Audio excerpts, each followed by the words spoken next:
Okay, the Chinese revolutions. By the end of the 18th century, the Qing dynasty was in decline. The civil service examination had often given way to obtaining governmental posts through bribery.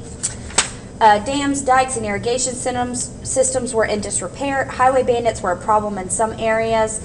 The importation of opium caused conflicts with Great Britain.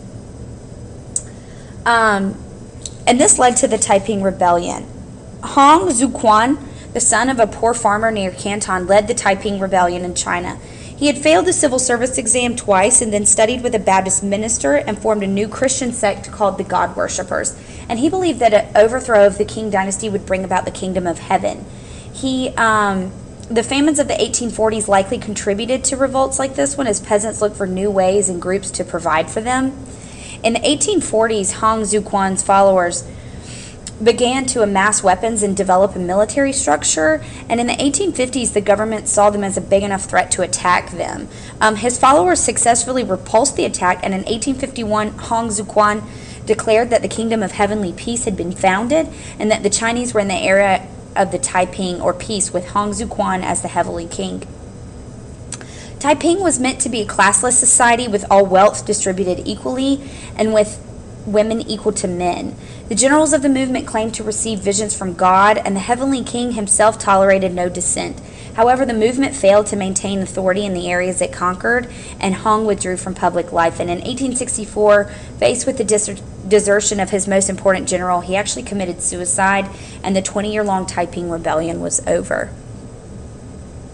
In response to the loss of the Opium Wars in 1852, unequal treaties with Western countries, and internal rebellions, the self-strengthening movement rose in China. And this movement was advocated by scholar administrators like Li Hongzhang and Zhu Zongtang, who had fought on the side of the government in the Taiping Rebellion. Although she had previously opposed reforms, Dowager Empress Zhu Cixi became the first imperial ruler of China to agree that China could learn much from the West, and she supported the self-strengthening movement.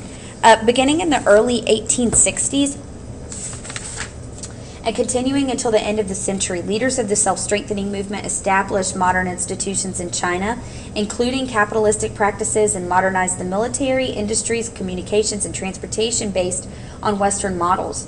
Students studied Western science and languages, special schools were opened in the cities, and students were sent to study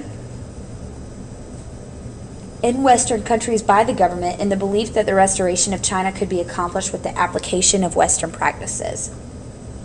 Despite some accomplishments, the self-strengthening movement ultimately was not successful. The Chinese failed to understand the significance of the differences between Western experiences and China's own history, and the importance of the political structures and social movements that had facilitated Western innovations and prosperity. The modernization of China at this time was thwarted by continued influences of Neo-Confucianism on the bureaucracy, as well as the ongoing European and American economic encroachments that continued to weaken China. The increasing influence of Western countries on the Chinese economy and resistance to Western customs led to a mass outpouring of anti-foreign sentiment and Chinese nationalism, and this culminated in the Boxer Rebellion, which was led by the Society of Harmonious Fist, which first arose in the Shandong province. The name of the rebellion came from the fact that members of the society practiced shadow boxing, which they believed made them impervious to bullets. In 1900, the Boxers invaded Beijing with the complete support of Dowager Empress Zhu Cixi, who was the de facto ruler of the Qing dynasty from 1861 to 1908. At the time, fearing further encroachment from Western nations, she fully supported the Boxers. In Beijing, they attacked foreign embassies, including those of Britain, Germany, Japan, Russia, and the United States, while Chinese troops actually just sat back and watched the events. The foreign ambassadors survived the assaults for 2 months before an international relief force came, known as the Eight-Powered Allied Forces.